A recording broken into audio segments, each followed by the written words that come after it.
States Up podcast. I'm your host, Brent Freeman. Now, typically with the podcast, we interview current student athletes to talk about their stories at Texas State, but a very special edition this week as we're visiting with the latest inductees of the T Association Hall of Honor, a class of 4 former Bobcat athlete greats, and one of those, the first one of those guests joining us is Kevin Jurgajtis, who was a running back great for the program back in the late 1970s, and again is now a member of the Hall of Honor here. So, Kevin, first off, congratulations. Well, what does the honor mean to you?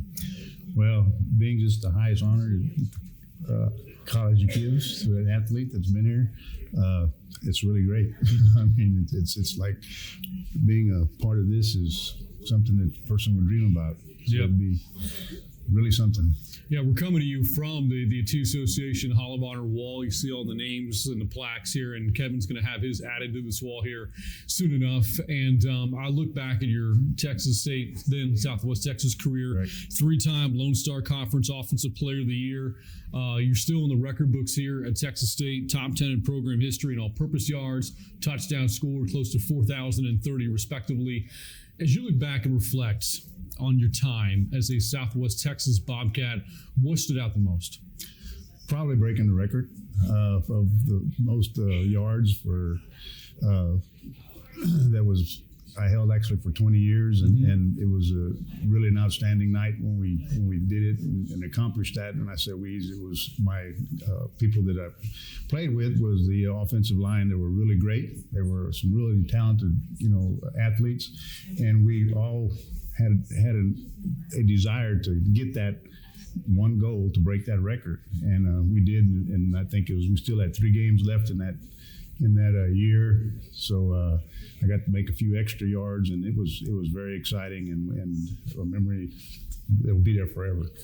Kevin, I seem to recall during the Hall of Honor banquet, all the inductees had a chance to speak about their careers and everybody that was important to them and the journey that they made. Your journey was very unique. You go to Fall City High School, which is a very tiny high school, and I think you said your freshman year the team was 1-9. You're correct. Coaching change happens, and so then all of a sudden year 2 as a sophomore you have success, but you're playing offensive line. Correct. I believe as a sophomore. So it wasn't until your junior year, I think, when the ball was finally in your hands as a fullback. So take me through kind of your football journey and how you ultimately wound up at SWT. Well, mainly it was because I ended up playing a fullback, and we really did well my junior and senior year as a fullback, and then I got to play in the All-Star game, of course, which I mentioned that last night too, against Earl Campbell, which was something that a lot of people don't get to do, And I was a fullback; he was a fullback, but I did play on defense also. So it was outstanding, doing that. But then, of course, getting recruited to Southwest Texas was really outstanding. I knew a couple of players that were actually Bobby Cutzer from Poth, and he was one of the guys that recruited me as far as an athlete. So we had a good visit and told me all the good stuff about it. Of course, my wife was actually, back then we were dating. Of course, she was actually going to school here, so I had a little bit of knowledge about Southwest Texas. So it was a combination of me getting a full 4-year scholarship, which was very important to me because they're actually the first in my family to actually graduate from college. Of course, my son went now, so that was a pretty good accomplishment, and it's here from here also. So it was really exciting. The years you played, 74 through 77, it was 4 years later that the Bobcats won the first of 2 straight national championships. For you, what did it mean to be a part of the foundation that led to the success that came a short time after? Actually, I knew Jim Wacker very well. He actually recruited my brother to play here to play for TLC, but he ended up coming to Southwest Texas where Jim was over there at TLC. So I had a little bit of knowledge of him and his expertise, and it was very exciting to see him and that team win the championships and keep on going for a couple of years. We played against him, of course, when I was there at TLC, and of course they beat us consistently every year, which was not fun, but it was part of it, and I knew that he was an outstanding coach. At the Hall of Fame induction ceremony, one of your offensive linemen, Mike Merritt, was the one who was your presenter. He himself is a member of the T Association Hall of Honor. What did it mean to have your teammate be the one to present you as you get the honor yourself? Well, Mike and I go way back. Of course, we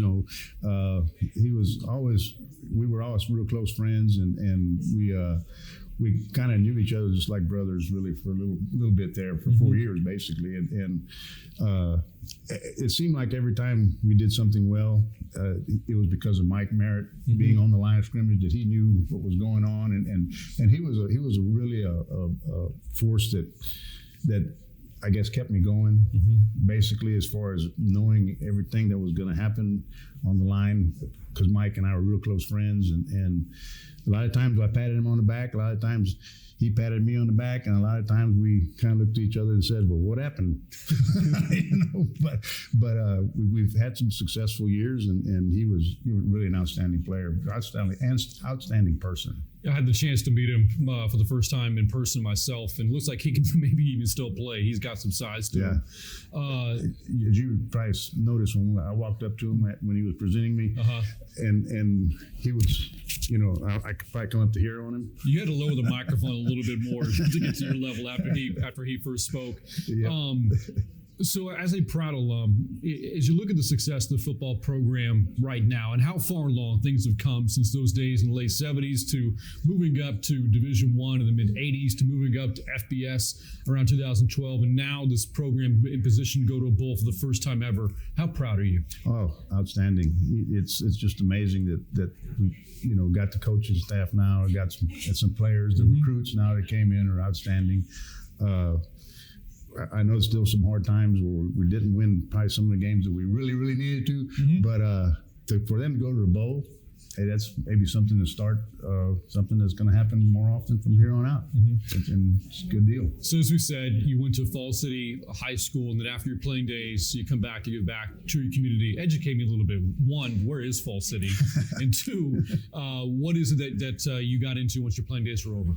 Yeah, Fall City is about, I'd say 35, 40 miles south of San Antonio, due south on Highway 181. We're actually now at Class 2A, where when I was there, it was Class 1A. They're still in the playoffs. Matter of fact, they're going to play in Buda this weekend against Chilton.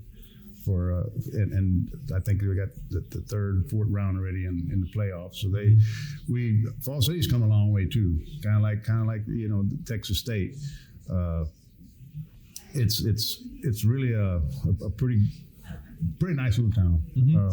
Pretty much a lot of people. I actually live out on the outskirts, and my first 3 years out of college, I was a coach at Garden City, and I coached baseball and assistant in football, and was there for 3 years. Then I actually got into the oil field. Oil field got strong back in the day, and of course, the Eagleford was right there in that area. So I went to work for Pioneer Natural Resources, and then actually started out at Shell Oil Company. And then 10 years later, I went to Pioneer, and then ended up with Enterprise Products, which is a transfer company that does a lot of the oil field business for the Eagleford. And then I retired there a year and a half ago. So I do a lot of stuff around the house now, and I actually run a little deer business, and try not to work as hard as I need to, but I work pretty hard yet. And I understand too, a proud grandfather, and some of your grandsons are trying to get into football themselves. Is that right? Well, I'm gonna be a recruit. I had two granddaughters that were there with me last night, and they're very active in sports right now at Fall City, and it's gonna be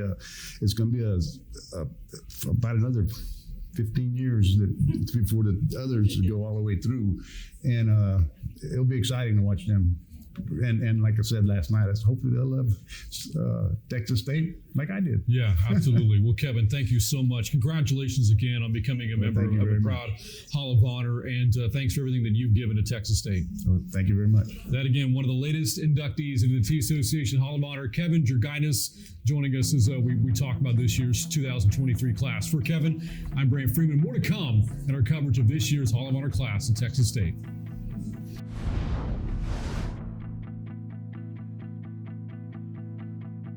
Got done talking with Kevin Jurgajtis. Now we're visiting with Brigitte Foster-Hylton, who was a tremendous sprinter and hurdler, arguably one of the best in the history of Texas State athletics. She competed in the mid to late 1990s and went on to compete in the Olympics 4 times over as well. She joins us here on the State Sub podcast. So Brigitte, first of all, congratulations on being inducted into the Hall of Honor. What does that mean to you?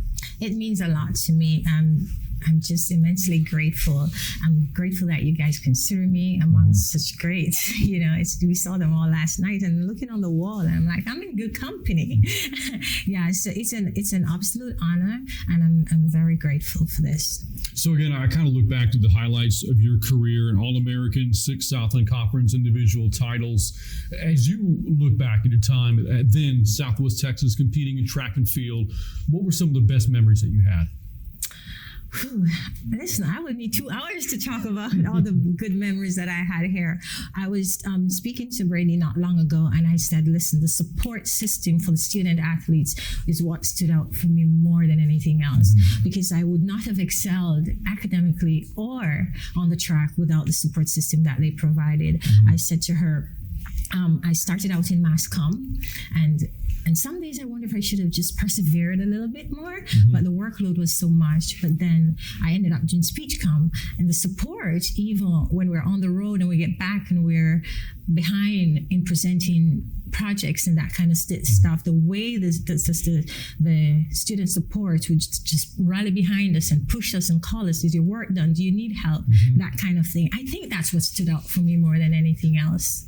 Well, as a proud graduate of Texas State myself, who went through mass comm and got my minor in comm studies, I can really appreciate that. Did you ever imagine when you first stepped foot at then Southwest Texas to where you are now that your career, your life would have led you down this path? Absolutely not. That was not amongst my intention. I never dreamt of becoming an Olympian or becoming a professional athlete. My goal leaving high school was to go and study abroad or run track and probably go off and have a nice job somewhere and start my family. After making the NCAA finals and finishing third, from representing SWT. Life changed for me then. Angel started approaching me and they're like, what do you think about going to Europe and competing and getting paid in euros and that kind of stuff? And I'm like, what are you talking about? That's worth thinking about. I could consider it. And an agent picked me up right out of SWT at the time it was. It's now Texas State, of course. And it just changed my whole life. As you said, 2 years after you're done competing here, you're competing in the Olympics in Sydney, Australia, in 2000. Yes. And you're going to do it again 4 years later, 4 years after that, 4 years after that, again in London in 2012. Again, today, and this T Association is all about, your time at Texas State, reflecting on that and representing the Bobcats. But for you, that was representing your country, Jamaica. How special was that for you to be representing your country on the biggest stage? It is just an absolute honor, and the foundation was laid here. I had some good coaching. I must say I had a coach. She was Russian, Galina Bukarina, and she was a very technical coach. I ran 13-1 here, which was good enough to take me into the national championships out of Texas State to try to qualify for the World Olympic Games. And a year later, I was 12.9. As you know, as a track athlete, you just don't get up and run 12.9 just like that. It's years of preparation. So the work was done here. Representing my country at the highest level is an absolute honor because we have a history of greatness in track and field. For you have Merlin Otti, and the name goes on, So it's no easy feat making a Jamaican team because they're quality athletes, all talented and all work hard. So it's just an absolute honor. And you've given back not only to your country, but the sport as well, getting involved with the MVP Track Club in Kingston, Jamaica. For you to be able to give back after getting so much support throughout your own career, how significant was that? Yes, it's a feather in my cap, absolutely. I know what other persons has done for me along the way, and how much it meant to me, and I probably would not have done it without those people, and I want to create that kind of impact on someone else. And when I finish my career, I want someone to say, Brigitte helped me to fulfill my dreams and my potential. And that was my whole motivation to start helping other young athletes to fulfill their dreams. At the Hall of Honor banquet, we saw presenters for all four of the inductees. There was former teammates, former coaches. For you, it was your husband, Patrick, and your beautiful family was in attendance as well. What did it mean to have your husband be your presenter? My husband, and I hope he doesn't get a big head from listening, but he's been my all throughout my career. I met him in 2000, right after the Sydney Olympics, and he's been such an inspirational force for me, and he's been so supportive through the injuries and the rigors of the training and the traveling, and just striking that balance in life, and helping me to keep a level head and staying grounded, and that's just so important. After winning 1 medals, that it doesn't end there. You got to keep doing what you've always done, and even better to stay at the highest level. So he's been just a source of inspiration and motivation and a driving force for me, and I owe a lot to him. I think back to the track and field program here at Texas State, and it's been consistently one of the best. And we're going over the last 40 years or so, and there have been a number of Olympians, not just yourself. There have been medalists in the Olympics as well. Now the program has its own facility. They're constantly competing for Sun Belt Conference and national championships. As you have followed the program since your days as a competitor, how proud are you of what Texas State track and field has done? Oh, I'm absolutely proud. And one of the things I can boast about, having gone through the program here, and I mentioned it to a friend of mine who was at the banquet. She went to LSU. Our athletes are not overworked at SWT. We're not pushed to the limit where we're injured. For myself, I was able to go on and have a professional career because I didn't have 1,000 injuries while being overworked here. And to see how far this program has come, it's just like, wow, I'm absolutely proud to be a part of this. Yeah, well, Brigitte, again, thank you so much. Congratulations again on being inducted into the 2023 Hall of Honor class, and again, appreciate everything that you've done with this program and beyond. It's my absolute honor. It's mine. Thank you so much for having me, and don't let me get teary-eyed here. This has been so. Thanks for having me. Thanks for considering me, and it's my pleasure. Absolutely. So again, it's been a pleasure visiting with Brigitte Foster-Hylton as we talk about her Hall of Fame career at Texas State. We have 2 more inductees to get through as a part of our coverage of this year's T Association Hall of Honor class. Thanks again to Brigitte. Still more to come on the State Sub Podcast.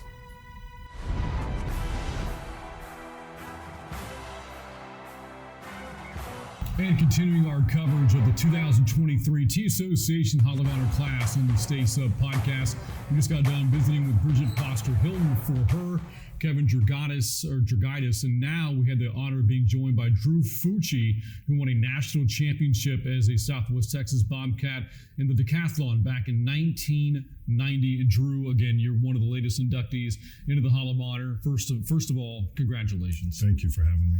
And thank you for being here. And as you kind of look back at your time, in Southwest Texas, you only competed here for 2 years. You transferred from Actually was here more than 2 years. I was here from my sophomore year all the way till I graduated. Took a redshirt year. I got you. Okay, but your career didn't start at Southwest Texas, if I'm remembering from your speech last night. Can take me through your journey of how you ultimately wound up at Texas State. Yeah, so as I mentioned last night, it's a funny story with Coach Light, but I was at West Texas State University and up in Canyon, which if you've been to Canyon, you know that San Marcos is much more beautiful than That's a Canyon. Drive, by the way. Nothing against, Anyway, so they dropped the track program and I didn't have a very successful first year, and academically I was just transitioning from high school and wasn't the greatest student at the time.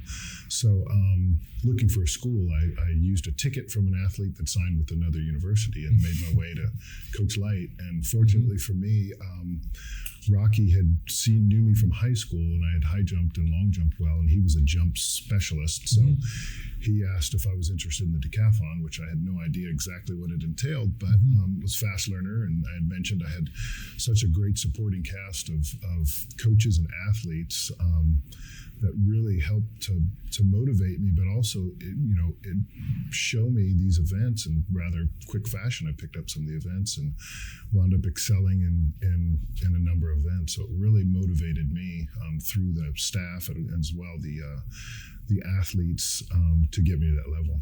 How surreal was it for you? Again, you kind of finagled your way a bit to come to Southwest Texas. Who knew that after doing that 2 years later, you would be a national champion? How surreal was that for you? That was amazing. In '89, when I qualified, it was just one of those, it happened. Rocky kept telling me, he was an incredible coach. He said, you're really going to blow up. And I had a couple other coaches that were saying, hey, you're right on the verge of really doing some big things. And I was kind of clueless. I just stayed in the grind. I had a work ethic like my father. And like I mentioned, just tell me what to do, how to do it, I'm going to make it happen. So that really, motivated me when I started saying, okay, I'm actually beating people in the hurdles, and I just started hurdling.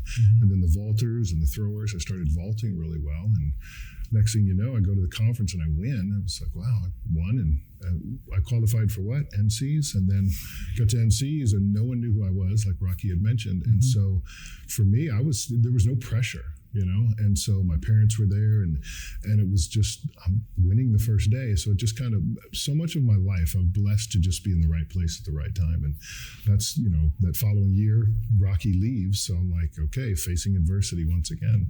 Jerry Clayton comes in, and he kind of stepping stone gets me to NCs. And Charles and I are looking at each other, and we're the first two, NCAA champions in school history.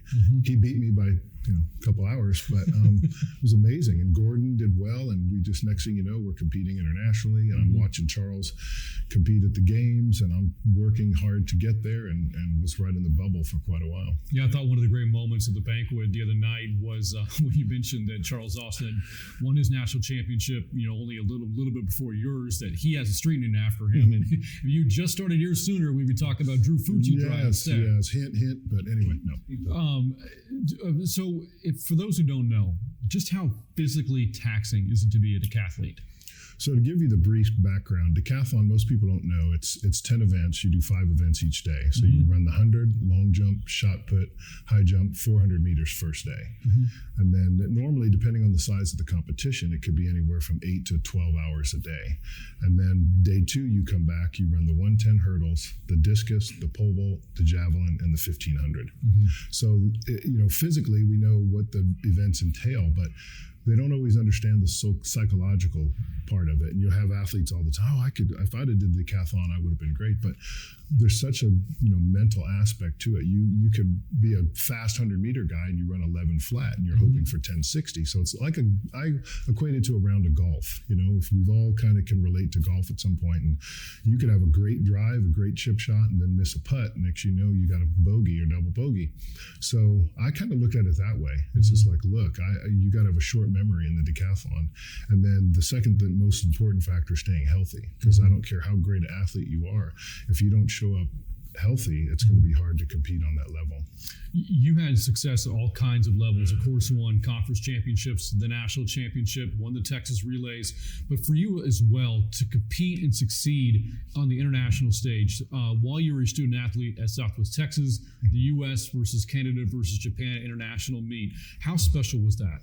Well, I'm glad you mentioned that, because something I didn't mention last night, but I was a junior and I had scored pretty high, and I got invited to a meet in Maryland, Emmitsburg, Maryland, and I was excited to compete internationally. Got the USA gear, and it was Japan and Canada.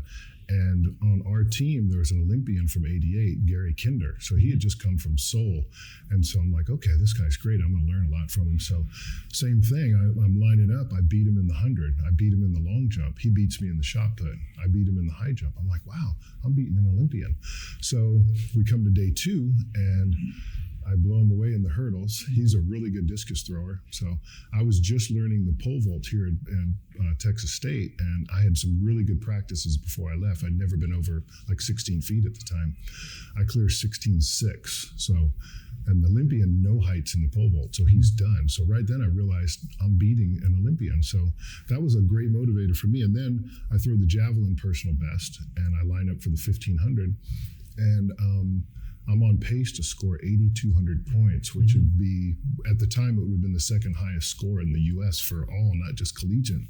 And I started cramping, and I ran the first lap, and I cramped from my calves to my, glutes, and I wound up running a 5:20, which was a minute slower than my PR, and I still won the meet. So that allowed me, that next year, I was starting to get some recognition, and that's when I realized that, wow, I have the potential to, possibly make a team. And then afterwards, moving to Houston, that's another chapter of my life. But that was so special to me, because that was competing at the international level for the first time. And you twice qualified for the Olympic trials as well. You referenced the next chapter in your life. After your days as a competitor, you stayed involved with the sport, as a coach in the greater Houston area, namely with Rice, and still to this day with the University of Houston. What has it meant to you to stay involved all these years? Well, I think, going back to that, the transition moving to Houston, I found myself, training with Tom Tellez, the most recognized track coach. And for him to say, you have a shot at making the Olympic team, that's all I needed to hear. So, that transition to train from 91 to 98, when I retired, I was training 4 or 5 hours a day with the most incredible technical coach in the world. So after leaving the sport for a few years, started a fitness business and successful, but I was longing for track and field. I had all this knowledge, and one of my clients said to me, you need to coach. And I'm like, yeah, I'd love to, but I can't afford the pay cut, So, he said, you have all this knowledge that's going to waste. So I volunteered at some high schools, and actually volunteered at Rice back in 03 and 04, and Ryan Harlan, NCAA champion. I trained him to actually score 8,100 points. And so then 2011 and 12, I volunteered at U of H, and I had a kid qualify Olympic trials, score 7,900 points. So something I was doing was working. So fast forward to Rice offered me the position 8.5 years ago. And so I was there, a volunteer, then they hired me full staff, and I still had my business on the side. And my dream was to coach at University of Houston. So Carl Lewis, Will Blackburn, Tom Tellez's son, Kyle, just a great coaching staff. And that's where I learned everything. So it was like coming home. Obviously, this is my home, university-wise. But that was such a great gift to receive that phone call to transition. And I'll tell you, I've got a quick funny story. Two of the athletes that were last night at the Hall of Honor, one is a U of H decathlete that's got 2 years left, and he's kind of on that same path. He went to NC's last year, Grant Levesque, and scored 79.03. So he's top 9 in the U.S. right now, and he's got 2 years of eligibility. Well, I coached him at Rice. I found him in high school, got him to Rice, competed 4 years, took a redshirt year, and it was breaking my heart because I had him at NC's, and we were celebrating. He made it in the top 10. His parents who were there last night were hugging, and dad is 6'7", big man. He just swallowed. Coach, you're like family. Thank you so much. And literally, my phone was ringing, and it was a text from Carl Lewis and Will Blackburn. Hey, can we meet for coffee? We want to make the offer. So my heart was just, and even the pictures I shared with them recently, you see the look in my eyes. It's like, I didn't know whether to smile or cry. So anyway, I go to practice. Grant, my decathlete, qualified for his first international competition in Germany, U.S. versus Germany. So I was excited. Rice knew that I was leaving, but allowed me to continue to train him. But I went to practice to break the news to Grant, and Grant gives me this look like I kind of had at NC's. And he said, can you call my mom? I'm like, sure. So I call his mother, and Julie, I knew she was a former heptathlete back in the day. So I said, Julie, I'm taking the position at U of H. And she said, congratulations, coach. We're so happy for you. And so then hang up. I'm driving. I'm a little emotional. His father, Damien, calls me and says, Drew, do you think if Grant wants to transfer, you could get him a full scholarship? Yes. just with my full scholarship story last night. Right. So to me, it was just amazing the fact that the parents were, and he had just got in the MBA program at Rice. If you know anything about Rice, it's not an easy program to get into. Yeah. So for him to pull out of that, because he had his undergrad from Rice, so he does have some credentials with Rice. And we got him in the MBA program at U of H, and he just started, and he's training with me. And the icing on the cake, his brother, who's a senior this year, just signed with us at U of H as a decathlete. So I'm building the legacy of the multis for me, especially in other events, but it's near and dear to my heart, and it all started right here. One of the great things that came from last night's Hall of Honor banquet was when you were speaking, you asked everybody in the room to take just 10 seconds and think back to everybody that has been a part of your life, and to them being the reason why you're where you are today. And I look at your support group that was there, which was the loudest, by the way. I thought the support for you was great. Yes. Your father was there, and traveling was not necessarily a given his age, but he made a point to be there. Yes. Your wife was there, family was there. I don't know if 10 seconds was enough. No. As you look back at the people that have helped you get to where you are, what stands out about that? Well, again, the reflection in the room, I had about 75 people that responded and said, I'd really like to be there, but Thanksgiving was a difficult time. But it meant so much to me, like my father, 96 years old, from the time I was in high school, every football game, soccer, track meet, he would go. Even after I graduated college, once a year, their vacation was wherever my national meet was. And so that support, that community, as I mentioned, is what keeps us involved in track and field. Like I said, it's not the most glamorous sport as from a fan perspective, but people that they know what it takes to get to that level. With all the inductees in different sports, you understand that. And track and field, especially the multis, it's a grueling 2-day, 12-hour event that if you don't have that support, it's difficult to maintain that motivation and ultimately level of success that I was able to achieve. But so I put all my thanks and gratitude into family, friends, coaches, and universities that allow athletes like myself to have the opportunity to have a platform. I spoke to Brigitte about her presenter was her husband, talked to Kevin about his, it was his teammate.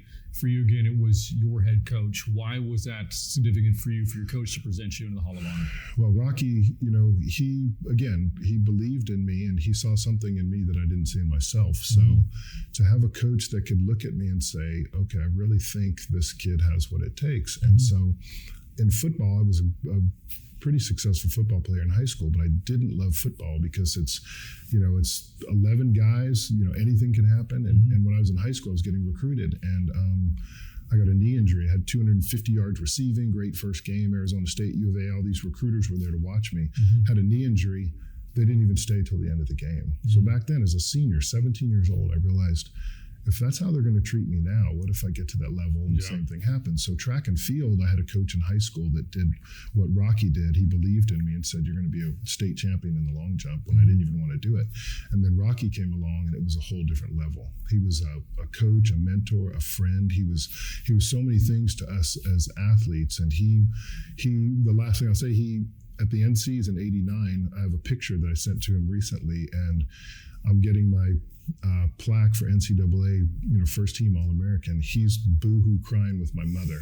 So I said, look, I know I'm emotional, but you're more emotional than me. But that just shows how much he cared. Yeah. And that's why the bond, I think, is so close. Well, Drew, again, thank you so much for joining us on this podcast. Congratulations once again to be inducted into the Hall of Honor.